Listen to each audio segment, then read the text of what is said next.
Are you thinking about moving to San Diego? Maybe you vacation here and thought, I could see myself living in this paradise. San Diego consistently ranks as one of the best places to live in the United States, but that doesn't mean it's right for every single person who comes here. In today's video, I'm going to break down the real pros and cons of living in San Diego, so that way you can decide if the city is truly a fit for you and a fit for your lifestyle and your budget. As a local real estate agent, I also share insights that you're not going to find in the guidebooks or tourism ads. Welcome back to my YouTube channel. I'm Chris Spade with Keller Realty. Do me a favor, hit that bell and hit the subscribe button so you never miss a fresh video. Now, let's begin with the obvious, San Diego's weather. We average about 266 sunny days a year compared to the national average of 205 days. Now, the average high in August is about 77 degrees while January averages about 66 degrees.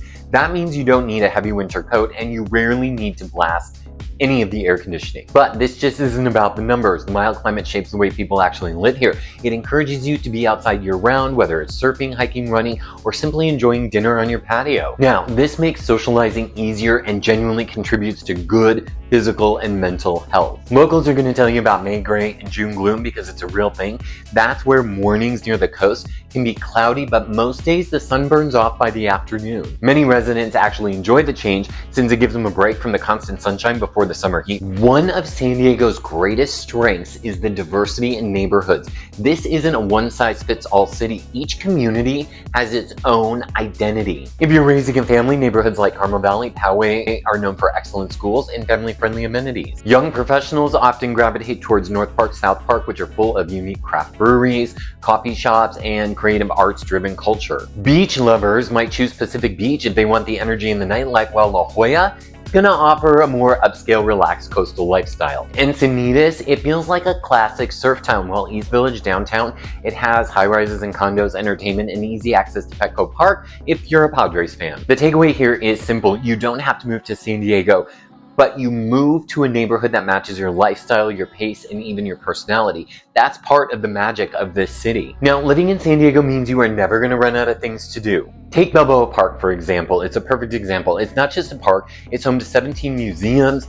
gardens, the Old Globe Theater, and of course the world-famous San Diego Zoo. And when it comes to the food, the city's reputation continues to grow. San Diego is famous for the California burrito. Little Italy has world-class seafood, Italian cuisine, while the Convoy District is known for some of the best Asian food in the entire country. And then there's craft beer. San Diego is often called the craft brew capital of the world, with more than 150 breweries ranging from global names like Stone Brewing to smaller local favorites. Your weekends can look very different depending on your interest. A Padres game downtown, a Broadway caliber play, exploring a new hiking trail, sampling craft beers. It's all in the lifestyle and what San Diego has to offer you. Now, San Diego is not just a vacation town either. The job market here is very diverse and resilient. Some of the largest employers include Qualcomm in tech, Illumina in biotech, General Atomics in defense, and the US Navy and UC San Diego are other major forces for innovation and research. In fact, as of 2025, San Diego's unemployment rate has been consistently lower than both the state and national averages. Now, that's a strong indicator of economic health. Now, for those working in biotech, life sciences, or defense and technology, San Diego can be a great place to build your career and your future. One of the things that sets San Diego apart is the culture. The lifestyle here is relaxed. Flip-flops are considered acceptable footwear in most situations. Workplaces often emphasize balance rather than constant stress, and the general attitude is that the life is meant to be enjoyed. Yes, there is a cost of living here, which locals sometimes call the sunshine tax, but the payoff is what I like to call the sunshine dividend. It's a community that's happier, less stressed, and more connected to enjoy daily life, and that's just something that you cannot put a dollar value on as far as I'm concerned. Geographically, San Diego is hard to beat. Where within an hour you can be in historic Julian and have world-famous apple pie. In 3 hours, you can be skiing in Big Bear if you want. Drive less than 2 hours east and you're going to find yourself in Anza Borrego Desert State Park. That has some of the best spring wildflowers that you can imagine. And being on the border so close means that you're just a short trip from Tijuana or the authentic tacos or Valle de Guadalupe, Mexico's wine country, which many compare to Napa Valley. You're also just a couple hours from Los Angeles and a quick flight to Vegas or San Francisco. Where else can you surf in the morning and ski in the afternoon? San Diego just truly offers the geographic jackpot. Now let's talk about the challenges. The biggest one is the cost of living. As of late 2025, the median price for a single-family home in San Diego is around 1.1 million, and condos average anywhere from about 650 to 700. That means a traditional 20% down payment on a house is about $200,000. Utilities are expensive as well. San Diego Gas and Electric charging some of the highest electricity rates in the entire country. Gas, groceries, dining out typically cost 10 to 20% more than the national average. Now, for many people, this is the single largest drawback to living here. Even a six-figure salary doesn't stretch as far in San Diego as it would in other American cities. San Diego is not known for great public transportation either. Now, we do have a trolley system. It connects downtown Mission Valley and the border, but it doesn't reach most residential neighborhoods. Owning a car is almost essential, and that means dealing with traffic.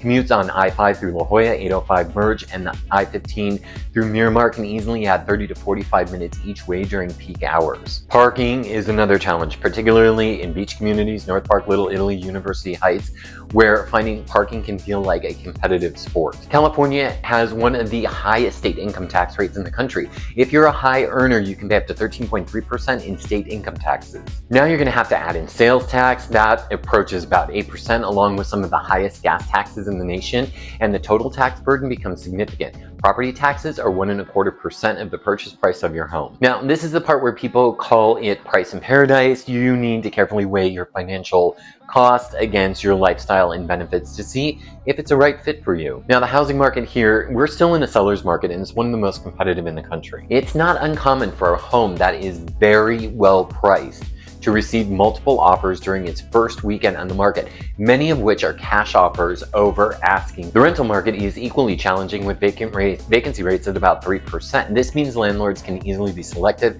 and renters often compete against dozens of other applicants. Now, this is one of the reasons why having an experienced local real estate agent is critical. It's not just about finding the property, it's also about writing and winning an offer and navigating the competitive environment. Another reality in San Diego is our unhoused population. It's the most visible downtown, particularly East Village and around Petco Park, but encampments are also seen in neighborhoods like Ocean Beach and in the riverbeds in Mission Valley. This is a complex humanitarian issue, and the city is actively working on solutions, but something residents need to know about because they are going to experience it as part of everyday life. San Diego is not immune to natural disasters. Wildfires are the most frequent threat, especially in suburban neighborhoods near canyons or open spaces like Scripps Ranch or Rancho Bernardo. Fire insurance is mandatory, and it can be very costly. Earthquakes, they're another risk. The Rose Canyon Fault runs directly through the city. While San Diego hasn't had a major earthquake in recent history, experts say it's not a matter of if, but when. Every resident should have an emergency kit in place. So those are the major pros and cons of living in San Diego. On the positive side, you have the weather, the lifestyle, and the neighborhoods and the career opportunities. And on the negative side, you're dealing with the high cost of traffic, competitive housing, and some very real challenges like natural disasters. Ultimately, living in San Diego is about balance. You have to decide whether you want this incredible quality of life that offsets the financial and practical challenges of living here. If you're seriously considering moving to San Diego, or you already live here and you're thinking about buying or selling a home, let's connect. I'd be happy to help you out so you understand the market, identify the right neighborhood, and make the process as smooth as possible. And don't forget to subscribe to this channel for more San Diego real estate insight, market updates, and neighborhood spotlights. And let me know in the comments, what is your biggest pro and con about living in San Diego? I'd love to hear your perspective. Thank you so much for watching, and I'll catch you on the next one.